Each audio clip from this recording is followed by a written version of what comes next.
Bapak, Ibu, saudara-saudari,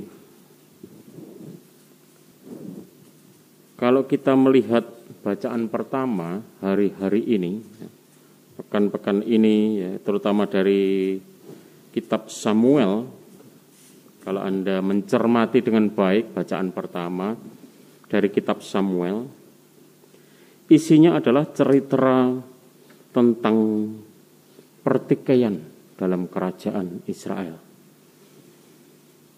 Ketika orang Israel tidak lagi ingin Yahweh memimpin mereka, mereka menginginkan raja. Maka dipilihlah waktu itu Raja Saul. Karena Saul dianggap menyimpang dari jalan Tuhan, maka diurapilah Daud. Isinya seperti kita dengar, pertikaian, konflik, perang.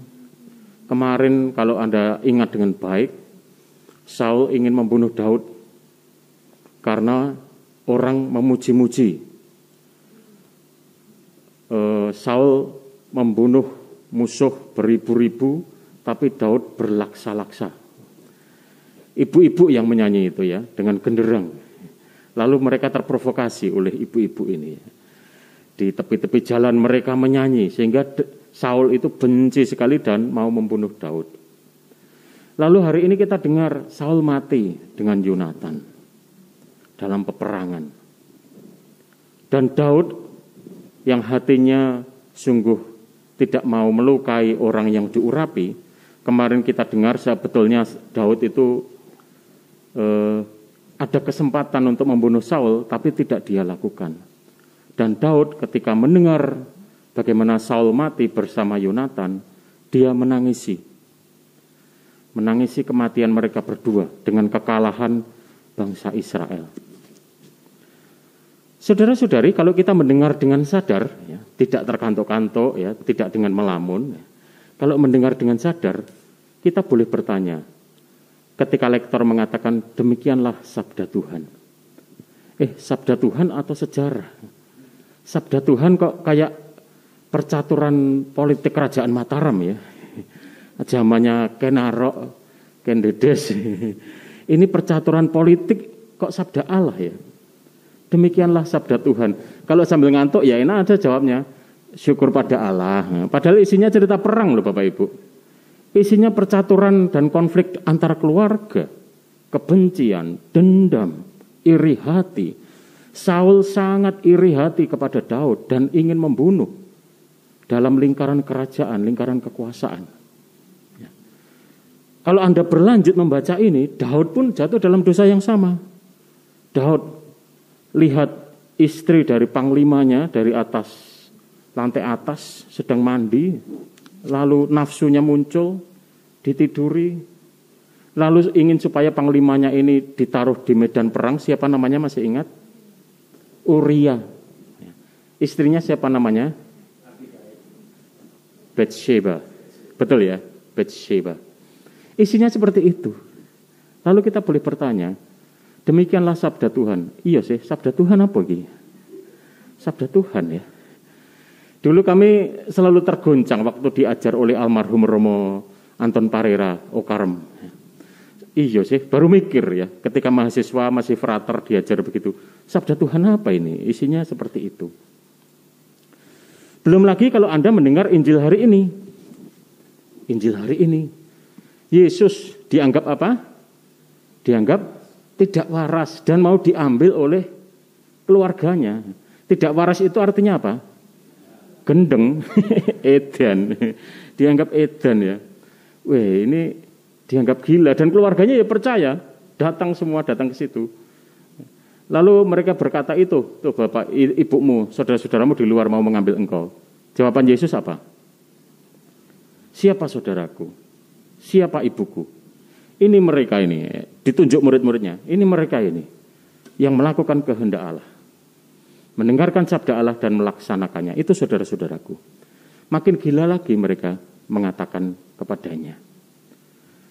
Saudara-saudari, kalau orang mengharapkan kitab suci itu, ya kitab suci Kristiani, sebagai petuah-petuah yang cespleng, ya, petuah-petuah yang bagaimana harus bersikap baik, bagaimana menghindari yang buruk, yang isinya pedoman-pedoman, ya, kayak kitab-kitab kebijaksanaan masa silam, mungkin akan kecewa. Boleh kalau buka kitab Amsal, ya, Amsal, kebijaksanaan Salomo, boleh. Tapi ternyata keseluruhan kitab suci bukan itu isinya. Isinya adalah sejarah percaturan umat manusia dalam memahami sabda Allah.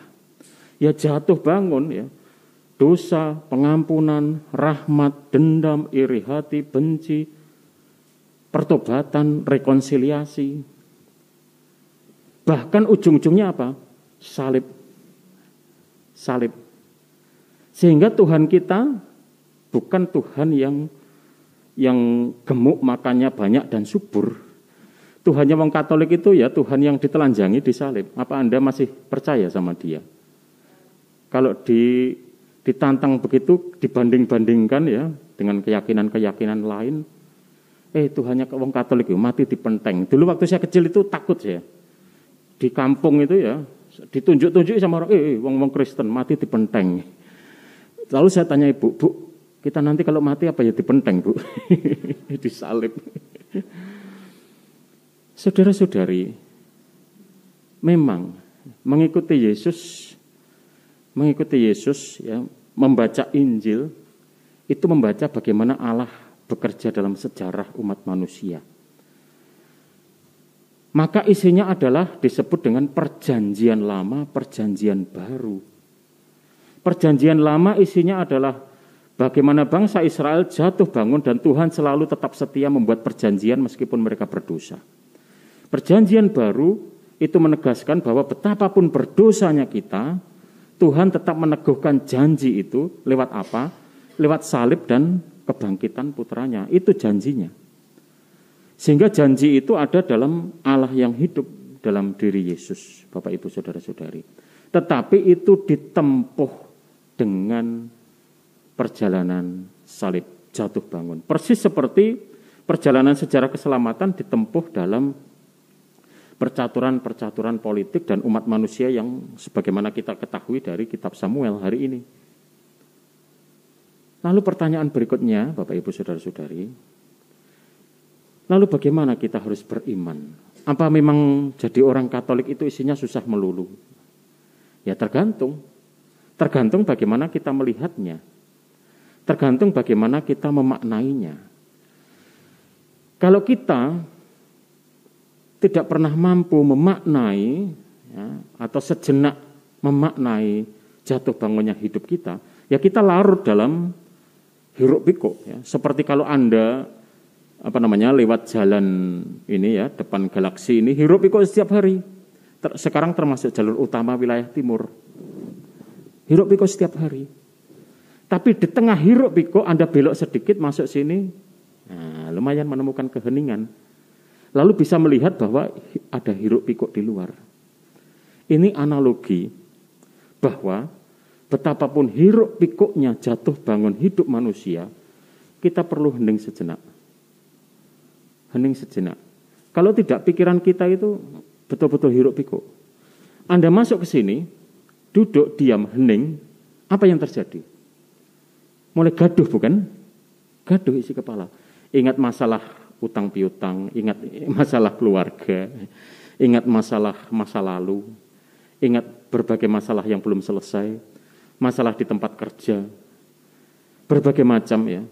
Begitu kita hening ya. Begitu kita sejenak duduk dan hening di hadapan sakramen Maha Kudus. Itu yang terjadi. Tetapi Bapak Ibu Saudara-saudari, keheningan bukan keheningan pasif, tapi keheningan aktif. Aktif untuk sejenak diam dan melihat bagaimana Allah hadir dalam aneka percaturan hidup kita. Melihat sejenak bagaimana Allah bekerja dalam jatuh bangunnya hidup kita. Tidak ada jalan lain selain hening dulu sejenak. Persis seperti orang menulis kitab suci, setelah sejarah percaturan politik di perjanjian lama itu berabad-abad lamanya, lalu orang hening duduk dan menulis di bawah bimbingan Roh Kudus. juga perjanjian baru. Setelah sekian abad, lalu mereka merasa mulai duduk menulis. Kalau Anda ingat dalam Injil Lukas bab 1, ditulis, "Hai Theophilus yang mulia." Setelah peristiwa bacaan besok ya. Setelah peristiwa-peristiwa yang terjadi di sekitar kita, aku mulai merasa perlu menuliskan, membukukannya kepadamu. Itu dalam Injil Lukas bab 1. Itu karena apa? Karena orang duduk, hening dan merenungkan bagaimana Allah bekerja dalam sejarah. Dalam kelemahan-kelemahan manusiawi kita, dalam dendam, iri hati, benci, tetapi juga kesadaran bahwa hidup manusia dimuliakan bukan oleh karena dosa-dosa itu, tapi karena kita mau bertobat, karena kita mau bangkit. Karena itu, Bapak Ibu, dan dengan demikian kita dimurnikan. Orang kalau duduk sendiri di rumah dan merasa tidak berbuat dosa, itu tidak ada kesempatan memurnikan, tidak diuji dalam api. Pertarungan, percaturan itu adalah saat pengujian dan pemurnian dalam api. Bagaimana Tuhan menguji iman kita. Bukan Tuhan yang menguji iman kita, Tuhan tidak pernah menguji, Tuhan percaya pada kita. Tapi kita memaknanya sebagai jalan pemurnian iman kepada Tuhan. Dan dengan demikian setiap hari adalah setiap perjanjian yang diperbaharui dengan Tuhan untuk semakin beriman. Dengan demikianlah kitab suci bekerja. Dengan demikianlah firman Allah sungguh hidup dalam peristiwa-peristiwa hidup kita. Mari kita renungkan sejenak.